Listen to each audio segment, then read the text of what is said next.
Hey everyone, welcome back to another episode on creating custom Niagara effects in Unreal Engine. In today's episode, I'm going to show you how to create a stunning and realistic lightning strike from scratch. But before we dive into the tutorial, please take a moment to hit the like button and subscribe to the channel so you don't miss out on any future episodes. Let's go ahead and get started. To start with, you're going to need, we're going to start a texture.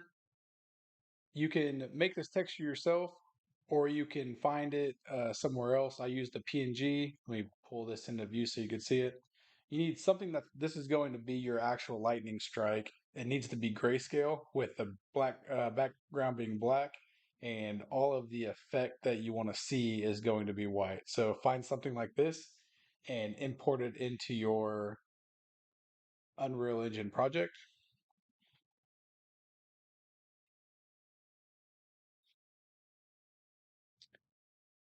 Let me just pull mine off of my desktop real quick. So we have that created. The next thing we want to do is we're going to actually turn this into a material. So let's create a new material and let's just call this lightning. Go ahead and open that up. Inside of this, we need a couple things. First, let's do a texture sample and set that to that lightning texture. The next thing we want is particle color. And then we're going to multiply the value of this texture sample with the particle color. We just want the red off of this and say multiply. Attach the RGB output there to the multiply. From here, we want to attach this to another multiply. And we're going to do this so that we can affect how strong this color is going to be, and we'll be able to adjust that later depending on what we want. For this one, connect it to emissive color, and then take the first multiply directly to opacity. First, we need to come over here and set material domain to surface. Blend mode is going to be translucent. And then shader model, we want to change this to unlit. And now you can see the material is just a lightning strike. For now, that's all we're going to do here. And we'll come back and we'll change this multiply depending on what we want our color to look like later.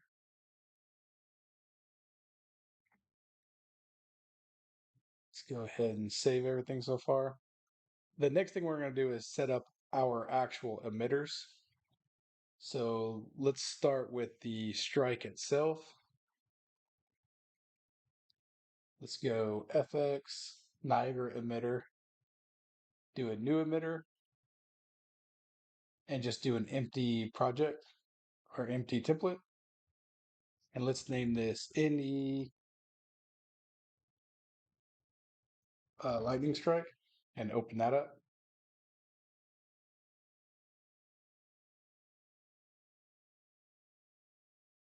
The first thing we want to do, let's check our emitter state. We want this to be self, and we want to change this loop behavior to once and fixed. It'll be good there. We want to go to our emitter update and we want to add a spawn burst instantaneous. This is going to be how many of these spawn at once. We're going to leave it at one now, and we'll play with that a little later when we want to actually see multiple strikes at once. Let's go to our initialized particle. And this, let's go random lifetime. And we're going to give this just a little short life. So between 0.1 and 0.2. So you see it kind of just flashes. Then we want to go to our sprite size mode. And we're going to set this to random, non-uniform. And for now, we're going to do 25, 25, 50, and 50. You can always change these as you go. Let's go down to our sprite renderer so we can actually see the lightning strike. And let's set this material to our lightning material that we just created.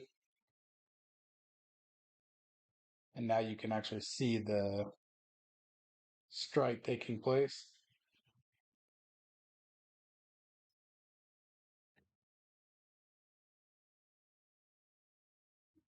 Let's go ahead and add a color to this for now. And we can change this as well later on. Just do something kind of like that for now.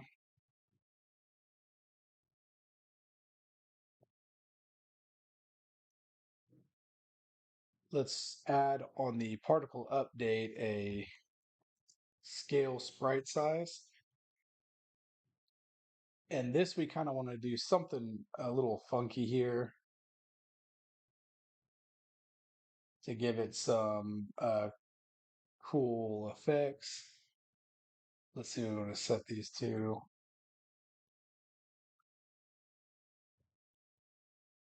We'll start close to its size there.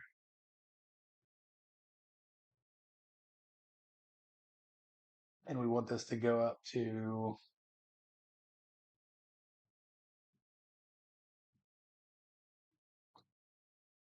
something like that.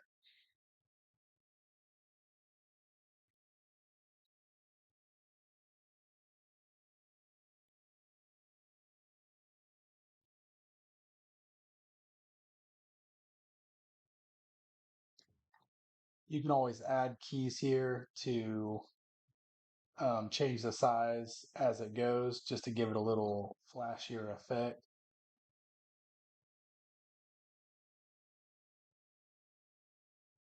I kind of like that for what we're doing right now.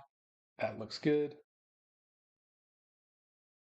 Let's add a scale color. For this, do the little drop down and just do a float from curve on the alpha. And we're just going to leave that how that is for now.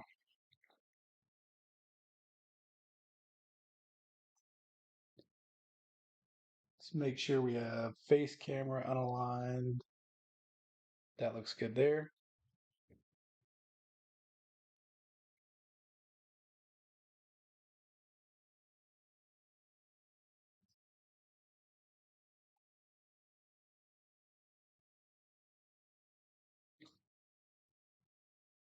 Let's do an apply initial forces, see if that gives us any other effect.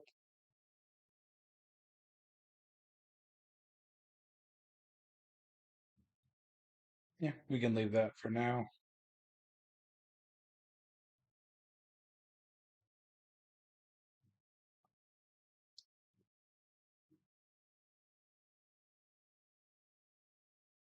Just go through and check these, make sure they're where we want everything. Now we can work on getting our color how we want it. Let's go and multiply this by a higher number. Start with like 5, just to get that darker line there, or more pronounced line. Yeah, I kind of like that better. That looks better. Let's try an even higher number and see what that looks like.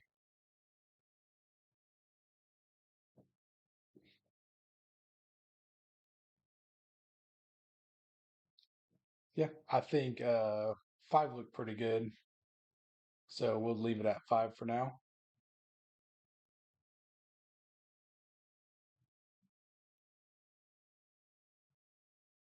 Look back at We can do a random sprite rotation just to add a little bit of variety to it. I don't know that I like how much it's rotating. So maybe do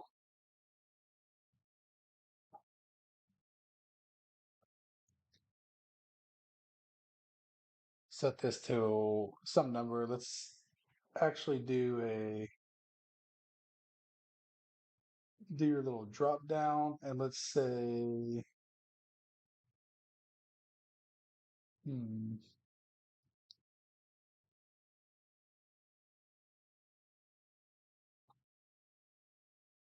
I think this might look good for now.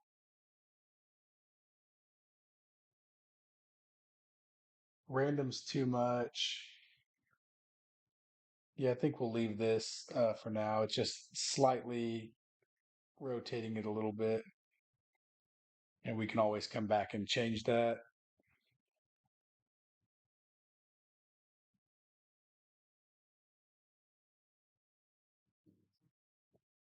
And I think that might do it for the lightning strike itself for now. If you change this, we can get a few strikes at once going on.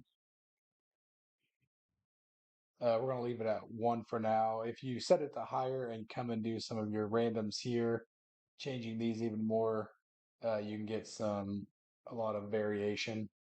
If you were to do like a -50 for this, you start getting the lightning strike looking like it's going backwards. Part of the issue with this is if this is ever zero, it starts to look real thin, which could be what you want for your game. For this project, I'm just going to do 25 and kind of leave it like that. So you can add some variation. You can actually add different lightning textures that we added here and have it randomly select which one it's going to use. That might be a later video that I can show that. For now, this is what the lightning strike's going to look like. So now let's go over and let's actually create some sparks. For the sparks, do another emitter. And this one, choose the omnidirectional burst. Let's select that, call it any sparks, and let's open that up.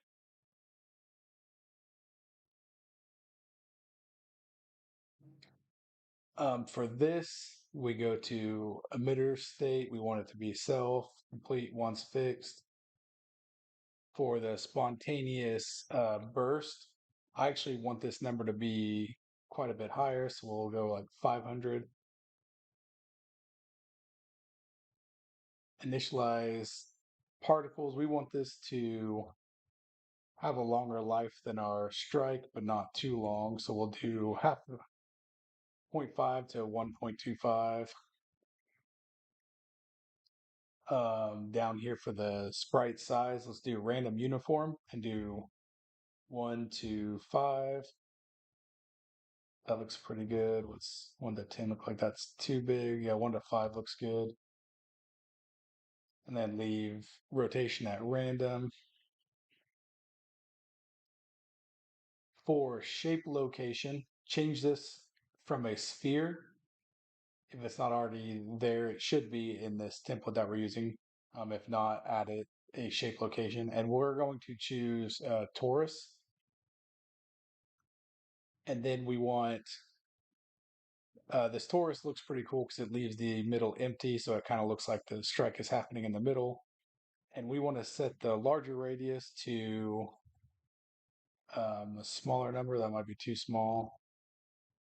Okay, and then do like 10 for the handle radius. So it still leaves a little kind of hole in the middle where the strike is going to take place. That should be it there. We're also going to add on the velocity. This should be good. You can play around with these numbers a little bit. That makes it look like it doesn't go out at all. Maybe that's too much. We'll just leave it at its default for now, but you can kind of see what changes that makes. For the gravity force, we're going to keep this at Earth gravity for now. We have a drag, we're going to leave that where it's at. For the scale sprite size, let's leave that alone. Scale color looks good. For this though, let's add a collision. This will keep the particles from falling through the ground, and they'll kind of bounce off the ground a little bit as they go through. Will affect that. Also with a linear force.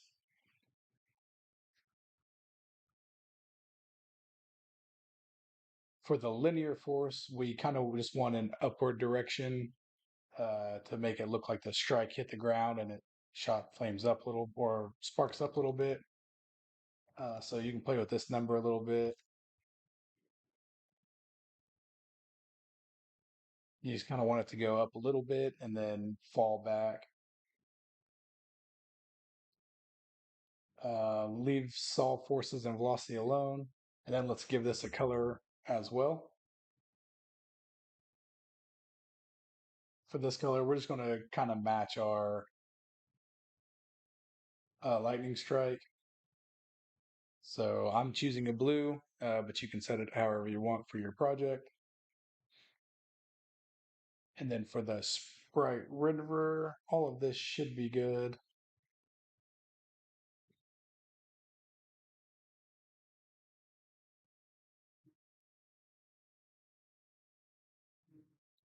So that looks like a decent little blast.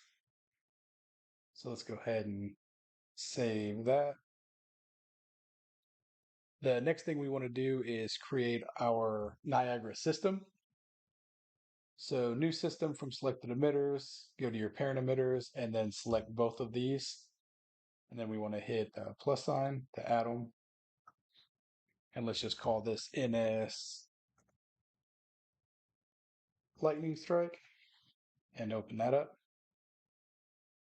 A couple things that we need to do in here is one, our strike is too small. So let's go to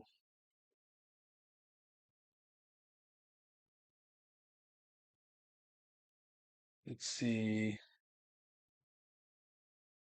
on our uniform or our lightning strike. Let's go back into our lightning strike and change it here so it stays there. Go to the scale sprite size, and we, even though this is changing sizes, we actually want to multiply this by a pretty big number here. I think 25 is going to be good.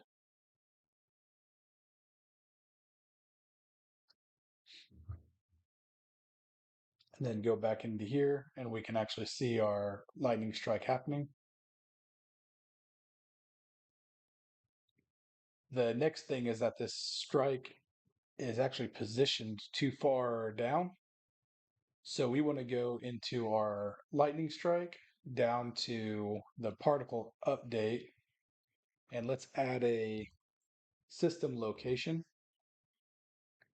And in the system location, we just want to shift our lightning strike up so the bottom of this is hitting about where the sparks are. So in here, add a, let's see what 150 looks like. So that's too low, too low.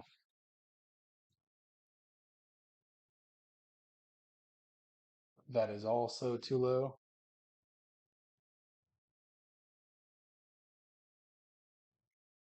That's a little better. I don't know if I want it to risk it coming up out of the ground, so I might lower it a little bit.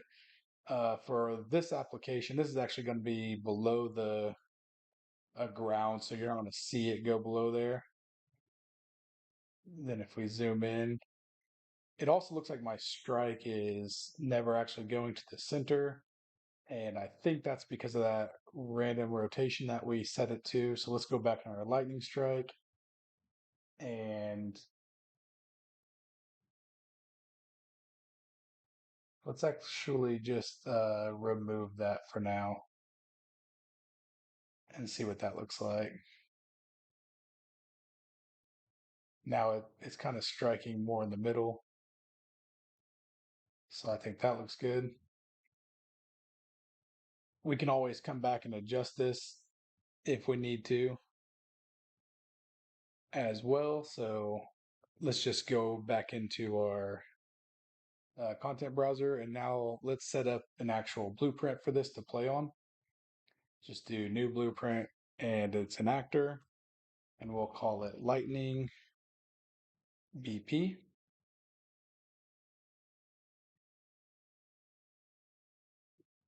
And then for this, we're just going to add our Niagara system, call it lightning NS, and make sure you set this to the lightning strike. We can set this as auto activate. For now, the way that we're going to display this is just have it continuously strike. So in your blueprint, you can go ahead and get rid of these. Come off of your event tick and do a delay. And we can set this to delay maybe 3 seconds for now.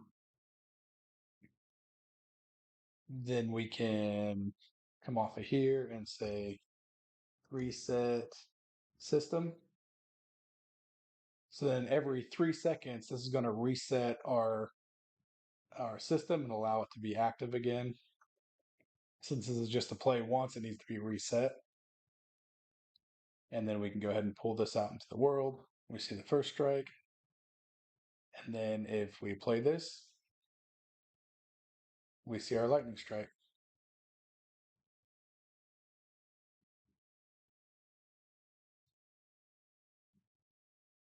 Again, we can go play with some of these colors here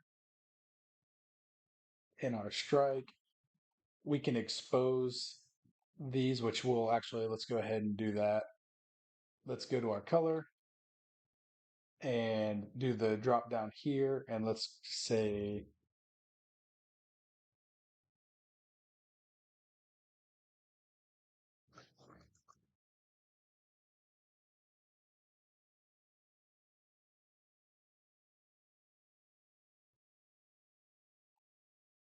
um, oh, it's do it in this one. Let's try it in this. If you go to your Niagara system lightning strike, we want to go to color here and in here say read from new user parameter. That's going to be color. And then the same thing for the spark color.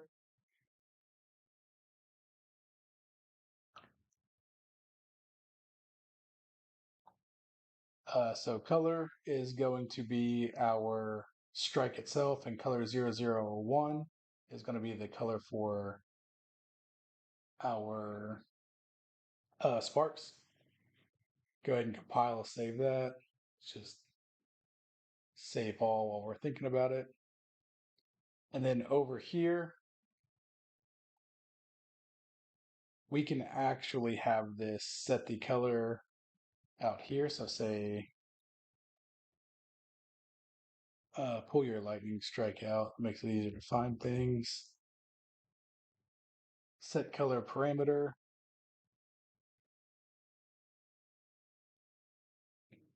The first one was just named color.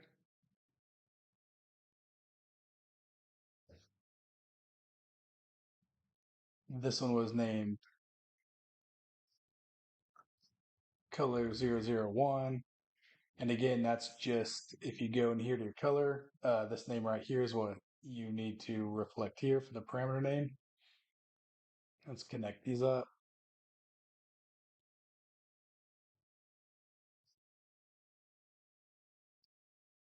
Let's actually connect these to a begin play. That way it's not trying to do it every time this runs through. And then off your parameters, we can actually pull this straight out and promote it to a variable.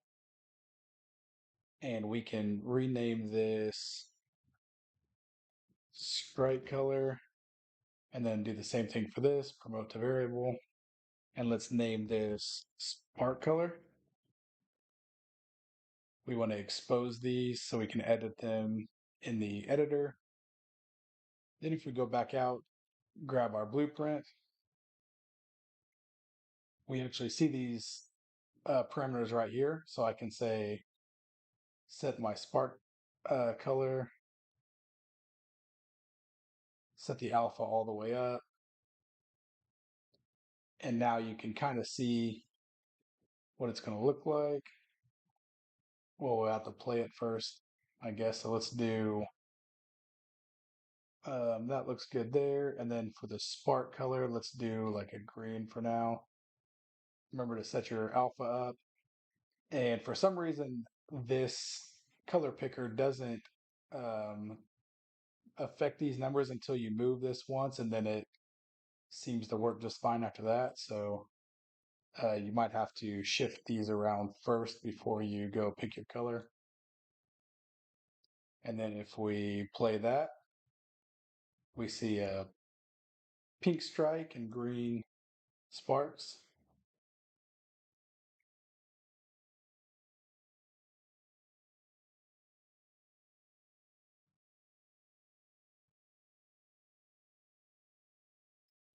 Let's just go ahead and change it back to our blue.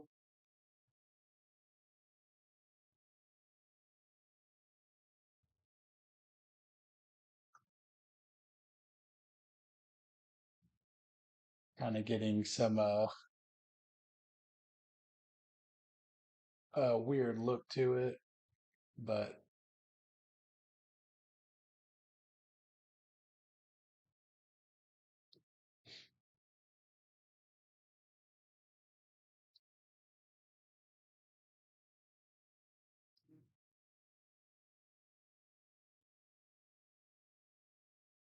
if we reset these, we actually don't see anything at all. Makes sense.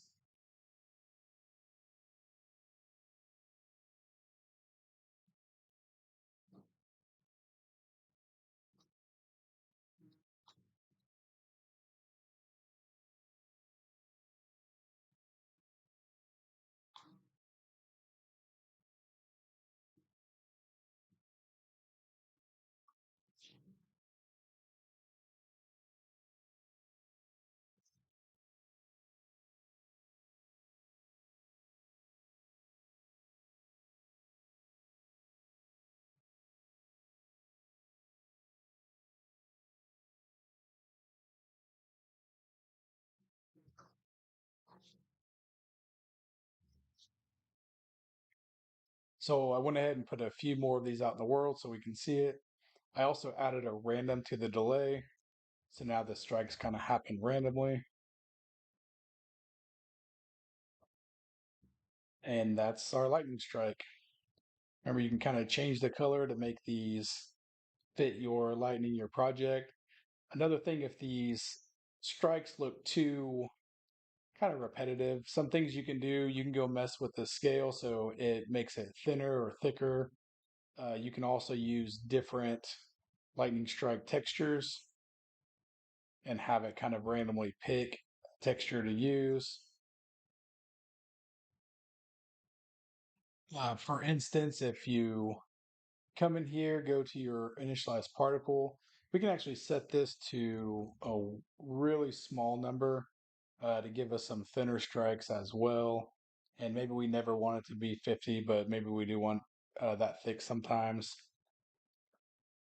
So let's see what that looks like. Adds a little variety. Every once in a while, you get these real thin strikes. Again, we can actually change this down to like 20. Maybe we never want it to be that thick for this specific texture. So now these are little thinner strikes. So that's going to do it on this tutorial on creating a custom lightning strike effect using Niagara systems and Unreal Engine. I hope you found it informative. Hope you can find a reason to use it in your own project. Remember, there's lots of ways to customize this for your own project and make it look completely different. Remember, if you enjoyed this episode and want to see more content like this, please hit the like button and subscribe to the channel. As always, happy developing, and I'll see you in the next one.